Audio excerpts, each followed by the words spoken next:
You have a phone full of contacts and nobody to actually call. You can walk into a room full of people, hold a conversation, laugh at the right moments, and still drive home feeling like a complete stranger to every single person in that room. That's not shyness. That's not being weird.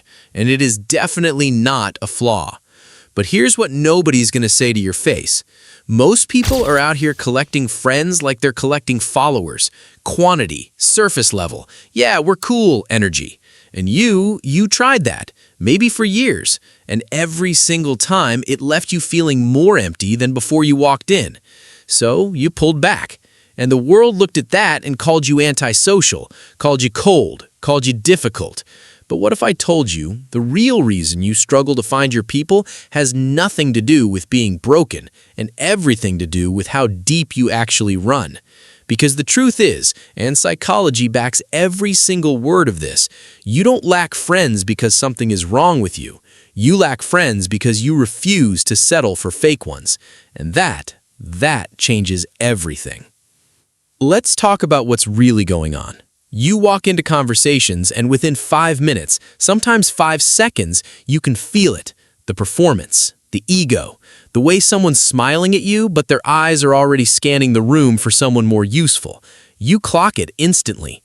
Most people ignore that. They laugh it off, play along, keep the peace.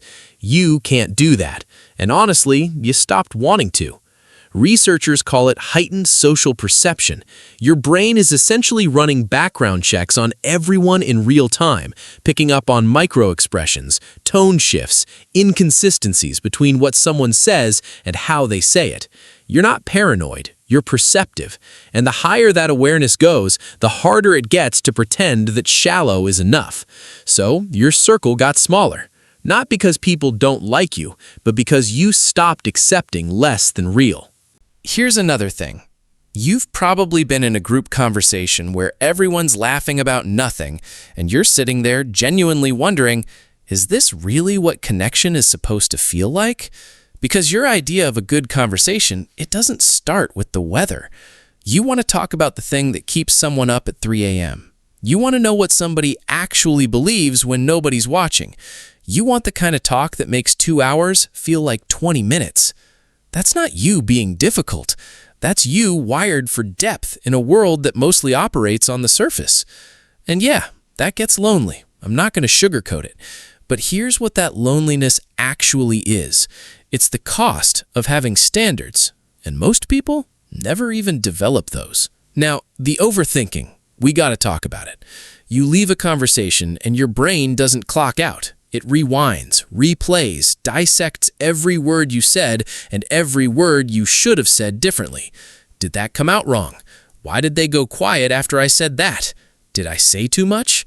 That loop is exhausting, and it makes every social interaction feel like a performance review instead of just talking to someone. But here's the flip side nobody mentions. That same brain that overthinks, it also notices when someone needs help before they ask. It reads a room better than most people read people they've known for years. It cares in ways that run so deep, most people wouldn't even recognize it as caring. Your overthinking isn't a bug, it's an overclocked engine that never found the right road. And then there's the past, because some of you reading this didn't just drift away from people, you got burned. You trusted someone and they used it. You opened up and got shut down. You showed loyalty to people who were counting your coins behind your back. So now you watch, you wait, you observe before you ever let anyone close enough to matter. People call that being closed off. I call that being smart. Not everyone gets access to you. Not everyone has earned it, and there is nothing wrong with making people prove they're worth your energy before you hand it over. Here's the part I really want you to hear. You are not too much. You are not broken. You are not the problem. You are someone whose emotional depth runs so far down that most people just don't have the capacity to meet you there. Depth is genuinely rare. Loyalty is rare. The kind of friend who actually shows up? Rare. You're not struggling to find friends. You're struggling to find your kind of people in a world that keeps handing you the wrong ones. But they exist, And the moment you stop shrinking yourself to fit into spaces that were never built for you, that's when they start showing up. If this hit different, drop what you felt in the comments.